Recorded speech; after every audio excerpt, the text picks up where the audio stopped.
They handcuffed her like she was nothing. Just another criminal. They didn't see a war hero. They didn't see the sniper who had saved dozens of lives overseas. They saw a threat, and they made sure everyone else did too. But when the four-star Admiral walked in, the entire courtroom froze. Because what he said next changed everything. Lieutenant Commander Naomi Prescott walked into court that morning with calm precision. Her uniform was pressed to perfection, her boots polished, her ribbons shining proudly on her chest. She was there to testify in her younger brother's defense, to speak about his character, his upbringing, and the sacrifices their family had made for this country.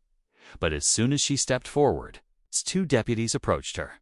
"Ma'am, place your hands behind your back." She blinked, confusion flashing across her sharp brown eyes. "Excuse me, hands behind your back." Now, the courtroom fell silent as she obeyed. The cold metal of the handcuffs bit into her wrists. Whispers spread like wildfire through the rows of spectators and lawyers. Who was she? What had she done? They didn't know that just 2 weeks earlier. She had returned from her final deployment as a Navy SEAL sniper, where she'd led her team through missions no one else could handle. They didn't know she held one of the highest ranks ever, achieved by a black female in the special operations community. All they saw was a black woman in uniform, standing tall and unafraid. And to them, that was enough to be dangerous. She stood there silently, head high, refusing to show them pain or shame. Her brother sat in tears behind the glass. The judge didn't even look up from his papers. The prosecutor smirked. The deputies tightened their grip. And then the courtroom doors opened. In walked a tall, imposing white man with 4 gleaming silver stars on his shoulders. Admiral Charles Hargrove, the highest-ranking officer in the entire naval district. Without a word, he strode to the front of the room, his medals clinking softly. The deputies stepped back in confusion. The judge finally raised his head, eyes widening. The entire room seemed to hold its breath. "Remove those handcuffs immediately," Admiral Hargrove ordered, his voice rumbling like distant thunder. The deputies scrambled to obey. Naomi's wrists were freed. She rubbed them gently, but didn't look away from the Admiral. "This woman," he said, turning to face the stunned court, "is Lieutenant Commander Naomi Prescott. She has spent over a decade defending this country with honor and courage that most of you will never comprehend. She is here today as a witness, and she will be treated with the respect her uniform demands." Silence. Shame. No one dared speak. Naomi nodded once at the Admiral before stepping forward to take her place on the witness stand. Her brother mouthed the words, "Thank you." Tears welled in her eyes, but she blinked them back. She wasn't there to be a victim. She was there to stand up for what was right, as she always had. Naomi's voice was steady as she answered the defense attorney's questions. She spoke about her brother, about growing up in South Carolina with a single mother who worked 2 jobs to keep food on the table. She told them how her brother would walk her to the bus stop every morning, even though he was only 7. How he was the first to send her a letter when she left for basic training.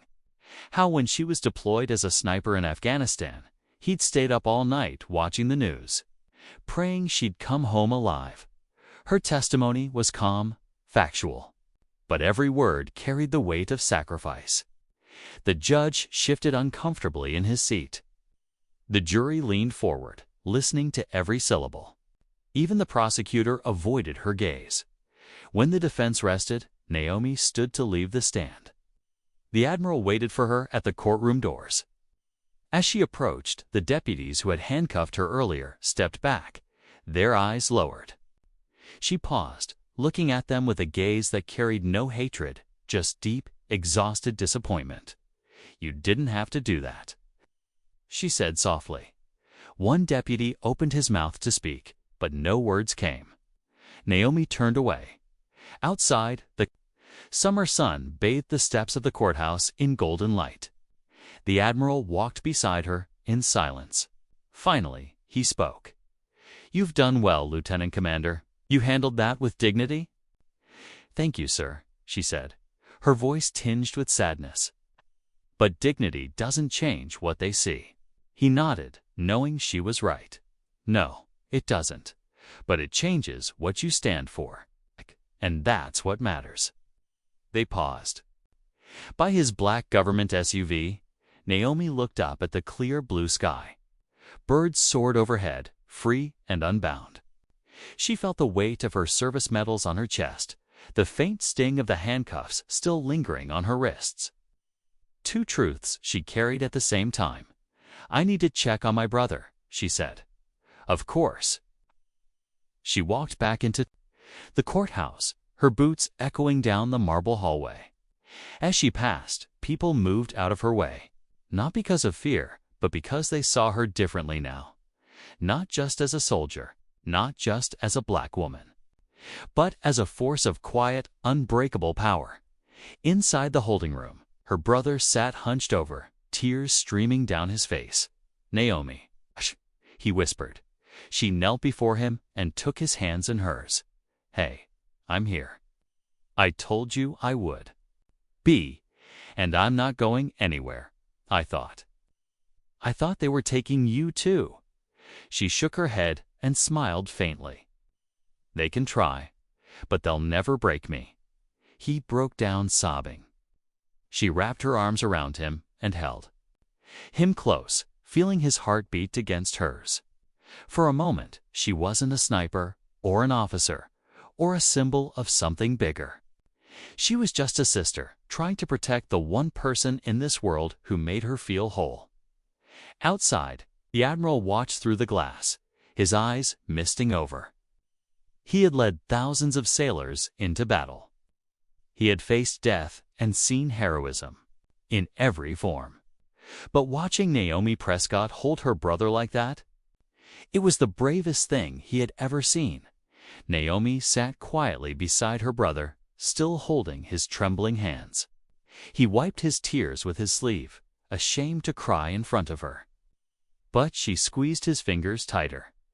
"Don't hide your tears from me," she whispered. "I've watched men die with tears in their eyes. Tears don't make you weak. They prove you're alive." He looked at her, his eyes red and tired. "I don't want to go to prison, Naomi. I messed up, I know, but I don't belong there. I just wanted to take care of Mom after her surgery. That's why I borrowed that money. I was gonna pay it back." She rested her forehead against his. "I know, and I told them that. Whatever happens next, I will not leave you alone." She stood up as the guards approached to escort him back. Before they led him away, he turned and said softly, "You've always been my hero, sis." Naomi swallowed the lump in her throat. "If only you knew how many nights it was your voice that kept me alive out there," she thought. Naomi stepped into the sunlight again. The Admiral was waiting by his SUV, speaking with a young female ensign. As Naomi approached, he dismissed the ensign and turned to her. "Lieutenant Commander," he said, "I've spoken with JAG and the court clerk. They had no right to place you in restraints today." "I know, sir," she replied quietly. He studied her face, searching for anger or bitterness. But all he saw was tired dignity. "There's a ceremony tomorrow at the naval base," he said. "The Secretary of the Navy will be there. I want you to attend." She shook her head. "With respect, sir, I'd rather not stand in a room with people who will call me a hero today, but wouldn't have spoken up for me yesterday." The Admiral paused, nodding slowly. "Understood. Then let me say this here and now, not as an admiral, but as a man who has led warriors for 40 years. I am sorry, and I am proud of you." Naomi's lips trembled for just a moment before she regained her composure. "Thank you, sir." She drove home in silence, her brother's words echoing in her mind. She parked outside her small town home, walked inside, and set her cover down on the kitchen table. Her German shepherd, Atlas, trotted up, tail wagging. She knelt to hug him, pressing her face into his fur. Finally alone, she let her tears fall. She thought about the countless nights in sniper hide sites, freezing, waiting for targets who never came. About the men she killed to save others. About her team, the brothers she lost. About her mother, who still believed her daughter was safe on a base doing paperwork, never knowing she was on overwatch in Kandahar. She thought about that courtroom, the shackles, the judge who didn't look up, the prosecutors who smirked, the deputies who obeyed without question. And then she thought about her brother, terrified and alone, and about the Admiral who stepped forward to defend her when no one else did. She stood and walked to her bedroom mirror. There she was, Lieutenant Commander Naomi Prescott, U.S. Navy SEAL sniper, the first black woman to hold that role in American history. But behind the medals and tabs and scars was just Naomi, a daughter, a sister, a woman trying to do the right thing in a world that often refused to see her worth. She ran her fingers over the faint bruises on her wrists from the handcuffs. They will never break me, she thought. Because they didn't make me, God did, my mother did, my brother did, my team did, the battlefield did. And everything they gave me is stronger than what they tried to take. She turned off the light and crawled into bed, Atlas curling up beside her. For the first time in days, she let herself rest. That night, sleep refused to come. Naomi lay in bed, staring at the ceiling, Atlas breathing softly beside her. Memories flooded in, vivid and unstoppable. She was back in Afghanistan. The dust, the heat, the heavy sniper rifle balanced on its bipod, her spotter whispering adjustments into her ear. Wind 5 left. Target at 800 meters. Exhale. Now, she squeezed the trigger. The target fell silently in the scope's crosshairs. Enemy neutralized. Mission secured. Team safe. She remembered the nights after each kill, sitting alone under a sky littered with stars, cleaning her rifle in silence, wondering what the dead man's mother would feel when she heard the news. Wondering if, in another life, she and he might have been friends. Her mind drifted further back to Coronado. Hell Week. Freezing Pacific water. Sand sticking to every part of her body. Muscle. Cramps that made her scream in the dark surf. Men ringing the bell, quitting, walking away from the dream she refused to surrender. Prescott, you still alive? The instructor had roared at 2 a.m. as she carried a boat over her head with her team. Yes, instructor. What are you? To kill, instructor. He had smirked and moved on. But that mantra stayed with her forever. At dawn, she rose quietly, put on her Navy PT hoodie, and brewed a cup of black coffee. She sat on her porch steps, watching the sun rise over the silent street. The world was still asleep, unaware of the battle raging within her. She pulled out her phone and opened an old text message from her spotter. Gunnery Sergeant David Cole, sent years ago after their final deployment. No matter what happens, Naomi, remember this. You are more than the rifle you carry. More than the wars you fight. More than the people who fear your strength. You are the proof that courage exists. She closed her eyes, letting his words settle in her chest like armor. Later that morning, Naomi drove across town to see her mother, who sat on the porch knitting. The old woman looked up, her face lined with wisdom and struggle. Mama.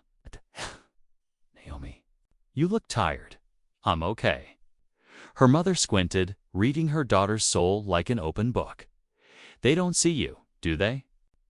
Naomi knelt before her, resting her head in her mother's lap like she did as a child. They see what they want to see, not what's there. Her mother stroked her braided hair softly.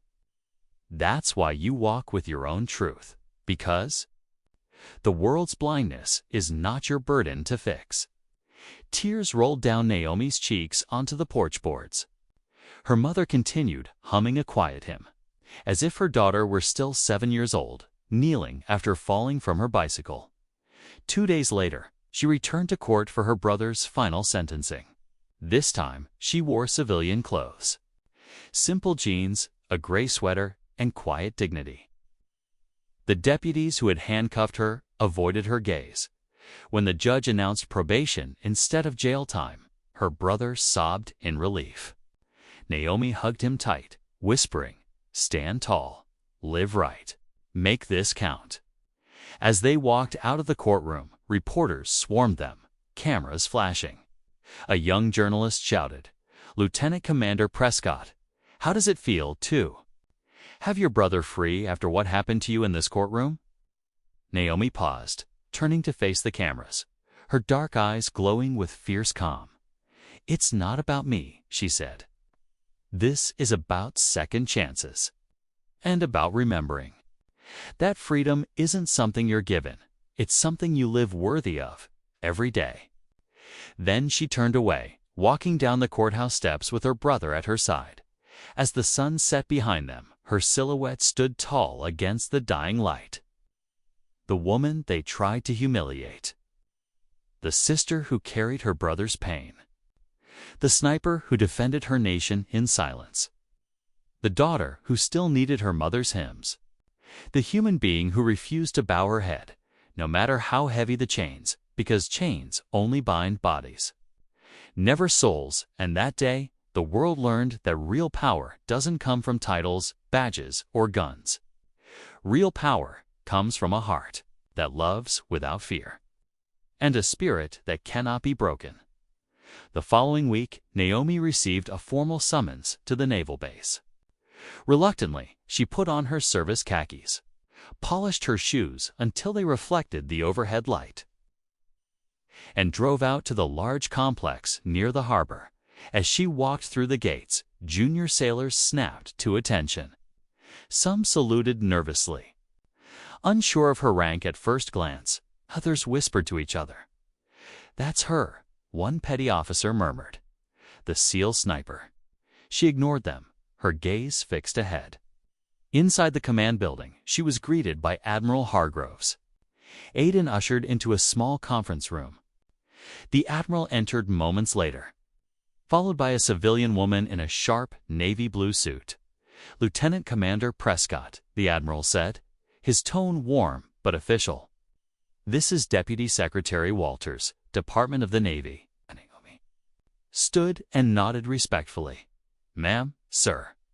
The Deputy Secretary smiled softly. "We wanted to meet you in person, Naomi. May I call you Naomi?"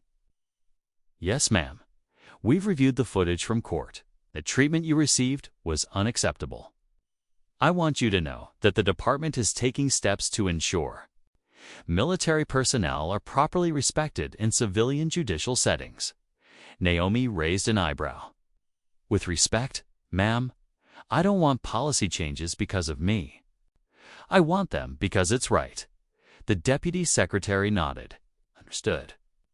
Which is why we're establishing a task force to review these procedures across state courts. And I would like you to consider serving as our senior enlisted advisor." Naomi felt her chest tighten. Another posting, another assignment. She looked at the Admiral, who gave her a quiet nod of encouragement.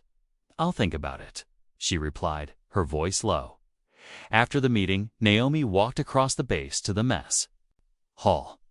She sat alone with a tray of grilled chicken and steamed vegetables. Across the room, young sailors sneaked glances at her, whispering. Finally, a slim black female seaman mustered the courage to approach. "Ma'am, I just wanted to say, an inspiration to me." Naomi looked up. The girl's eyes were brimming with admiration. She couldn't have been more than 19, fresh from a school. "What's your name, sailor?" Naomi asked. "Seaman Parker, ma'am. Aviation ordnanceman." Naomi gestured to the seat across from her. "Sit, eat with me." The girl sat, her hands trembling slightly. "Let me tell you something, Parker," Naomi said, her voice low and strong. They will see you as a sailor. They will see you as black. They will see you as a woman. But only you decide what defines you. Never let them choose your identity for you. Seaman Parker blinked back tears and nodded. Yes, ma'am. They ate in silence after that, but a quiet bond formed across the table. One generation of warrior passing her unbreakable resolve to the next. Later that week, Naomi drove to Arlington National Cemetery. She wore civilian clothes, dark jeans, black boots, a gray long-sleeve top. Atlas walked beside her, wearing his blue service vest. She stopped before 3 graves marked with small American flags.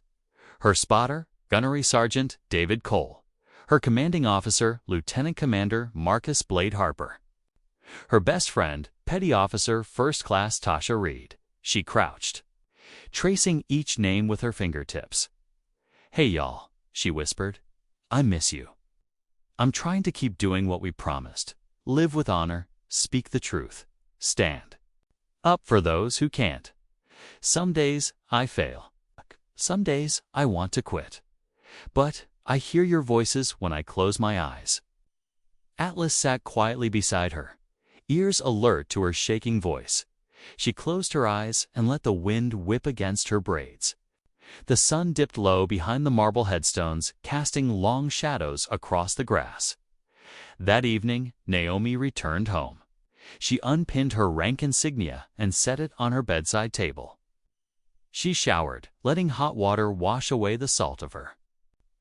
Tears wrapping herself in a towel, she looked in the mirror. Bruises on her wrists fading, eyes bloodshot but unbowed. Shoulders strong, back straight, she whispered to her reflection. They chained my wrists, but my heart kept beating. They silenced my words, but my eyes kept seeing. They doubted my worth, but my soul kept knowing. Because no matter what they do, I will keep rising. And in the quiet darkness of that room, the world outside, unaware, a warrior rested. Because tomorrow she would rise again. Because justice is never won in a day. Because freedom is a battle fought within as much as without. And because power, real power, cannot be shackled, silenced, or stolen. It is born within, forged in pain, hardened by truth, and carried forward by those brave enough to love, even when the world gives them every reason to hate. The next day, Naomi drove out to the private shooting range outside town. The sun was just rising, painting the sky with streaks of lavender and gold. Dew glistened on the grass. Birds chirped softly in the nearby woods. She set up her rifle, lay prone on the mat, and took a deep breath. The cold metal felt familiar under her gloved hands. She lined up her scope to the target 500 meters away. Inhale, exhale, steady. Squeeze. The shot cracked through the still morning, echoing across the field. Direct hit. She cycled the bolt and prepared the next round, feeling the rhythm return to her body. Shooting wasn't about violence for her. It was meditation, discipline, stillness. Truth. That afternoon, she visited her mother again. The old woman sat in her rocking chair, knitting another blanket to donate to the church. Mama, Naomi said softly, sitting at her feet. Do you think people can ever truly see each other as they are, without judgment, without fear?